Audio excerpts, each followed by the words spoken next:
মই ডক্টৰ পংকজ গোস্বামী এজন চকু ৰোগ বিশেষজ্ঞ।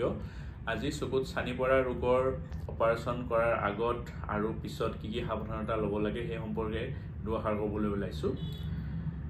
চকুত ছানি পৰা ৰোগৰ অস্ত্ৰোপচাৰ কৰাৰ আগতে আমি দুদিন আগৰ পৰা এণ্টিবায়'টিক ড্ৰপ ব্যৱহাৰ কৰিব দিওঁ। এই এণ্টিবায়'টিক ড্ৰপটো ভালকৈ ব্যৱহাৰ কৰিব লাগে আৰু অপাৰেশ্যন কৰাৰ দিনাখন ড্ৰপটো লগত লৈ আহিব লাগে, কাৰণ অপাৰেশ্যন কৰাৰ আগতে সেই ড্ৰপটো দিব লাগে। দ্বিতীয়তে, অপাৰেশ্যন কৰাৰ দিনাখন আৰু আগদিনা ভালকৈ গা পা ধুব লাগে আৰু চেম্পুৰে পাৰিলে মূৰটো ধুব লাগে, কাৰণ অপাৰেশ্যন কৰাৰ আমি 2 সপ্তাহলৈকে মূৰটো পানী লগাবলৈ নিদিওঁ। গতিকে অপাৰেশ্যন কৰাৰ আগদিনাখন বা অপাৰেশ্যন কৰাৰ দিনা ৰাতিপুৱাই যদি ভালকৈ গা পা ধুই লয় তেতিয়াহ'লে আপোনাৰ কাৰণে ভাল। তৃতীয় কথাটো হৈছে যে অপাৰেশ্যন কৰাৰ দিনাখন আপুনি ৰাতিপুৱা ভাত খাই আহিব পাৰে। ভাত খাই অহাৰ পিছত হস্পিটাললৈকে আহিলে অহাৰ পিছত আপোনাৰ অপাৰেশ্যন কৰাৰ আগতে আমাৰ প্ৰি অপাৰেটিভ প্ৰিপাৰেশ্যন কৰিবৰ কাৰণে 1 ঘণ্টামান সময় লাগে। আমি লেন্সৰ পাৱাৰ উলিয়াওঁ, আপোনাৰ চকুৰ প্ৰেছাৰ, ব্লাড প্ৰেছাৰ, এই গোটেইখিনি আমি পৰীক্ষা কৰোঁ। পৰীক্ষা কৰাৰ পিছত আমি ৰোগীগৰাকীক অলপ সময় শুবলৈ দিওঁ। তাৰপিছত আমি অপাৰেশ্যন আৰম্ভ কৰোঁ। আচল অপাৰেশ্যনটো কৰোঁতে বেছি সময় নালাগে, আধা ঘণ্টাৰ পৰা 1 ঘণ্টাৰ ভিতৰতে অপাৰেশ্যনটো হৈ যায় আৰু ৰোগীগৰাকী বিশেষ কষ্ট নাপায়। অপাৰেশ্যন কৰাৰ পিছত আমি ৰোগীগৰাকীক আধা ঘণ্টাৰ ভিতৰতে ডিছচাৰ্জ দি দিওঁ। গতিকে সেইদিনাখনেই ৰোগীগৰাকীয়ে ঘৰলৈ যাব পাৰে আৰু ঘৰলৈ গৈ অপাৰেশ্যন কৰাৰ দিনাখনেই আপুনি খোৱা খাদ্য খাব পাৰে, লাঞ্চ কৰিব পাৰে। তাৰপিছত আপুনি কেইটামান সাৱধানতা অৱলম্বন কৰিব লাগে। যেনে ধৰক, অপাৰেশ্যন কৰাৰ দিনাখনৰ পৰা আপুনি ডিঙিৰ তলৰ পৰা গা ধুব লাগে আৰু ড্ৰপবিলাক দিওঁতে সদায় হাত দুখন ভালকৈ পৰিষ্কাৰ চাবোন পানীৰে ধুব লাগে। আৰু ড্ৰপ দিওঁতে যদি লগত কোনোবা এটেণ্ডেণ্ট আছে তেওঁ দিলে ভাল, আৰু যদি ৰোগীগৰাকী নিজে দিবলগীয়া হয় তেতিয়া এনেকৈ তলৰ পতাটো তললৈ টানি ওপৰৰ পৰা দিব লাগে।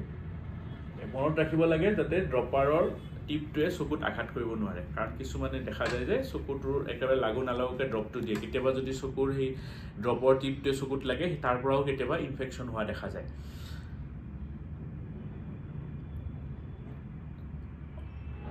কেটৰেক্ট অপাৰেশ্যন কৰা ৰোগীগৰাকী যিখন বিচনাত শুৱে সেইখন পৰিষ্কাৰ পৰিচ্ছন্ন কৰি ৰাখিব লাগে আৰু তাত কোনো বাহিৰা মানুহক বহিব দিব নালাগে। সৰু ল'ৰা ছোৱালীৰ পৰা দূৰত থাকিব লাগে, কাৰণ সৰু ল'ৰা ছোৱালীক অজানিতে যদি কেতিয়াবা চকুটোত আঘাত কৰে তাৰ পৰা ক্ষতি হ'ব পাৰে। চিকিৎসকে যিমতে অপাৰেশ্যন কৰাৰ পিছত ঔষধ লিখি দিছে সেইমতে ৰোগীগৰাকী ব্যৱহাৰ কৰিব লাগে আৰু মাজে মাজে চিকিৎসকগৰাকীক পৰীক্ষা কৰাবৰ কাৰণে আহিব লাগে। কাৰণ আমি অপাৰেশ্যনৰ পিছত সাধাৰণতে 3টা চেকআপ কৰোঁ, এটা অপাৰেশ্যনৰ পিছদিনাখন, এটা এসপ্তাহৰ ভিতৰত আৰু এটা এমাহত। এই 3টা চেকআপ মেণ্ডেটৰী। এই 3টা চেকআপ কৰিলে ৰোগীগৰাকী সম্পূৰ্ণ সুস্থ হৈ থাকে। তাৰ বাহিৰেও কেতিয়াবা যদি চকুত অস্বাভাৱিকভাৱে ৰঙা পৰে বা বিষায় তেতিয়াহ'লে ৰোগীগৰাকী তৎক্ষণাত চিকিৎসকৰ লগত কথা পাতিব লাগে আৰু লগে লগে চেকআপত আহিব লাগে। আৰু এটা কথা, ৰোগীগৰাকীয়ে যদি আগতে ডায়েবেটিছ বা হাই প্ৰেছাৰৰ ঔষধ খায় তেতিয়াহ'লে সেই দৰৱবিলাক কণ্টিনিউ কৰি থাকিব লাগে। বহুতে ভাবে যে অপাৰেশ্যনৰ পিছত আমি কোনো ঔষধ আৰু ল'ব নালাগে, সেইটো নহয়। চুগাৰ আৰু প্ৰেছাৰৰ ঔষধ যদি আপোনালোকে খায় সেই ঔষধবিলাক আপোনালোকে ৰেগুলাৰ খাব পাৰে। তাৰপিছত লেডিজখিনিয়ে ধৰক কপালত সাধাৰণতে ফুট ব্যৱহাৰ কৰে। কপালত ফুট লওঁতে সেন্দুৰৰ ফুট কেইদিনমান কমকৈ ল'ব লাগে, কাৰণ সেন্দুৰৰ ফুটৰ পৰা সেন্দুৰটো যদি চকুত যায় সেইটো অপকাৰ কৰিব পাৰে। আৰু যদি কিছুমান মানুহে ধৰক যদি চিগাৰেট বা মদ খোৱাৰ অভ্যাস থাকে তেতিয়াহ'লে সেইটো বৰ্জন কৰিব লাগে, কাৰণ অপাৰেশ্যনৰ পিছত চিগাৰেট বা মদৰ পৰা চকুৰ ক্ষতি হ'ব পাৰে।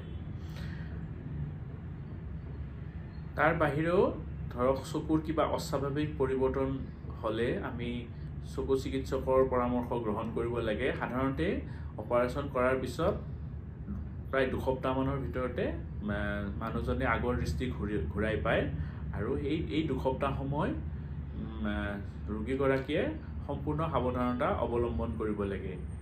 মই ভাবোঁ এইখিনি কৰিলে চকুৰ ছানি পৰা ৰোগৰ অস্ত্ৰোপচাৰ কৰাৰ পিছত ৰোগীগৰাকীয়ে সুস্থ হৈ থাকিব আৰু স্বাভাৱিক জীৱন যাপন কৰিব পাৰিব। ধন্যবাদ।